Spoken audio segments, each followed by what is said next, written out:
हर हर महादेव। प्रिय दर्शकों, आपके विवाह में विलंब हो रहे हैं या आप वैवाहित हैं तो आपके वैवाहिक जीवन अच्छे से नहीं चल रहे हैं या आपका विवाह एक अच्छे घराने में संबंध सूत्र जुड़े, इसके साथ साथ खास करके स्त्री पक्ष के लिए यानी जो लड़की या महिलाएं हैं उनके लिए संतान पक्ष, पति पक्ष, धन संपदा पक्ष और पुरुष हो या स्त्री हो सभी जातकों के लिए मान सम्मान, आध्यात्म की वृद्धि और भाग पक्ष को मजबूत करना है तो एक अत्यंत ही सरल और आसान से तरीकों को, विधि को हम लेके आए हैं जो आप खुद से इसकी तैयारी कर सकते हैं और अपने जीवन में बताए गए इन क्षेत्रों में अत्यंत लाभ प्राप्त कर सकते हैं। जी हां, हम बात करते हैं गुरु यंत्र की।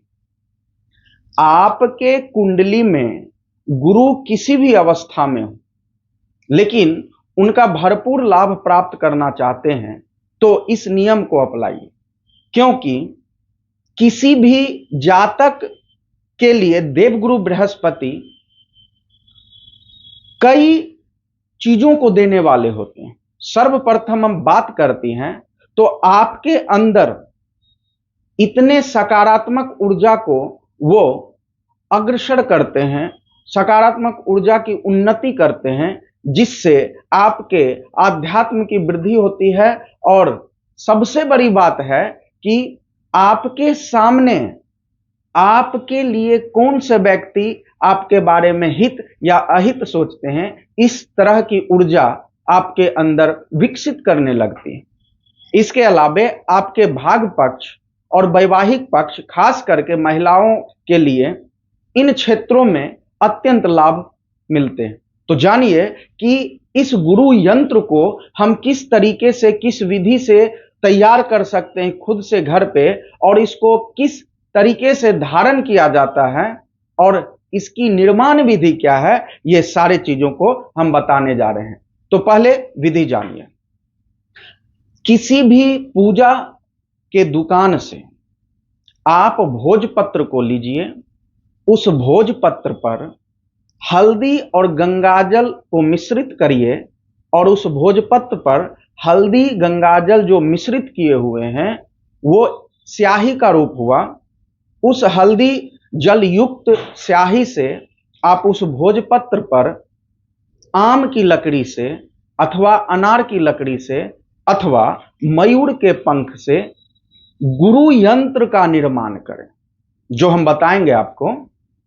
गुरु यंत्र का निर्माण करने के बाद उस यंत्र के नीचे आप देवगुरु बृहस्पति के बीज मंत्र ओम ग्राम ग्रीम ग्रौम शह गुरुवे नमः मंत्र को लिखें।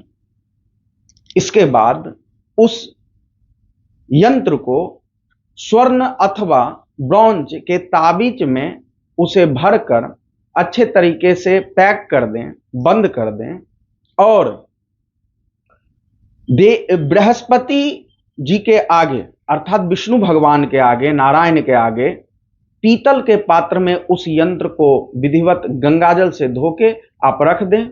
धूप, दीप, कपूर प्रज्वलित करके अर्पित करें, पीला अक्षत, पीला पुष्प को अर्पित करें और पीला आसन पे बैठकर पीला वस्त्र को धारण कर कम से कम 108 बार गुरु के बीज मंत्र का उच्चारण करें।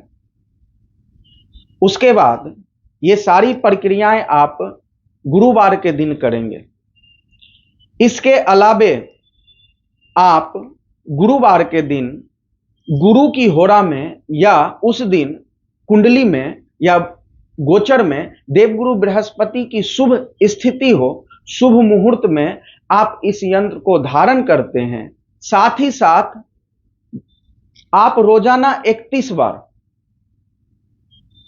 31 बार गुरु के बीज मंत्र का भी जप करते हैं और 16 गुरुवार तक नमक का त्याग करते हैं तो निश्चित ही बताए गए इन क्षेत्रों में आपको अत्यंत लाभ मिलेंगे।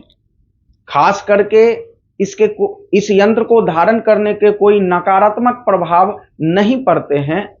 इसीलिए कुंडली में अगर गुरु नीच अवस्था में भी हो, नीच राशि में भी हो, तो उसमें भी ये अत्यंत लाभ प्रदान करते हैं। तो अब हम आपको पृष्ठ के माध्यम से बताएंगे कि गुरु यंत्र में कौन कौन सी संख्याओं को लिखें।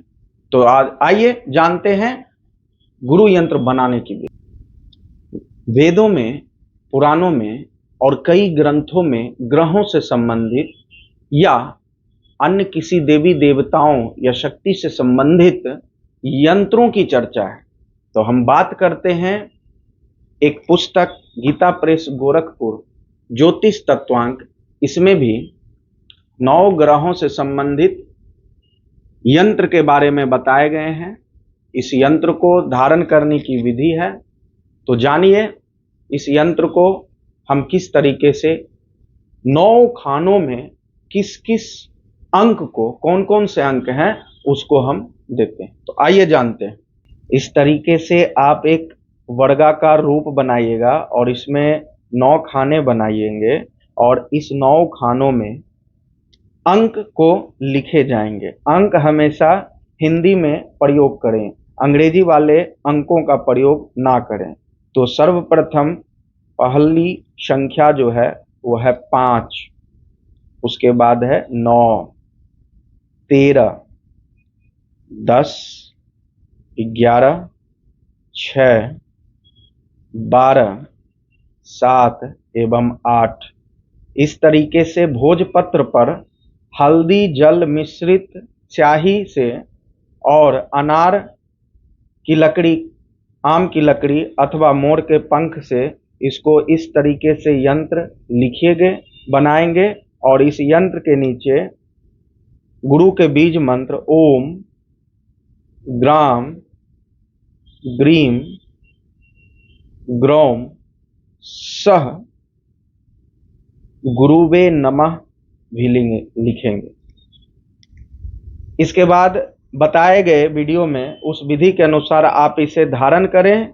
इसके साथ साथ देखिए विवाह के क्षेत्रों में आपको अत्यंत लाभ मिलेंगे, संतान पक्ष से आपको लाभ मिलेंगे, धन संपदा से आपको लाभ मिलेंगे, साथ ही साथ आपके अंदर जो आध्यात्म ऊर्जा है उसकी बढ़ोतरी होती है, जिसकी सहायता से आपके सामने कोई भी व्यक्ति है उससे सकारात्मक और नकारात्मक ऊर्जा आपसे मिलेंगे। इससे प्रतीत होगे कि आपके सामने वाले कोई भी सगे संबंधी या मित्र हैं या चाहने वाले हैं, वो आपको किस तरीके से चाह रहे हैं, उनका प्यार सच्चा है या उनके संबंध सच्चे हैं, वो आपको शनैः शनैः ये ऊर्जा मदद करेगी। इसके पास भाग्य पक्ष की वृद्धि होगी, क्योंकि देवगुरु बृहस्पति भाग्य के स्वामी होते हैं, भाग्य भाव के कारक होते हैं। तो भाग्य की अत्यंत वृद्धि होगी और भाग्य की वृद्धि होने से आपके भाग्य में जो भी चीजें हैं वो आप प्राप्त कर सकते हैं। और वो जो बात कहें आध्यात्म और आत्मज्ञान, उसमें भी आपको काफी लाभ मिलेगा। इन सब लाभ के अलावे जो पारलौकिक ऊर्जा है उसके बारे में आप जानिए कि देवगुरु बृहस्पति व्यक्ति के आध्यात्म एवं आत्मज्ञान की वृद्धि कर, उनके अंदर धनात्मक ऊर्जा की वृद्धि कर आपको अनेकों नकारात्मक ऊर्जा से सुरक्षा करते हैं। साथ ही साथ जिन व्यक्ति का आत्मज्ञान की वृद्धि होती है वो आप खुद पता कर सकते हैं कि आप जिनसे स्नेह करते हैं वे आपके लिए हित या अहित क्या सोचते हैं, जिनसे आपकी नजदीकी है उनके संबंध आपके लिए कैसा है। इन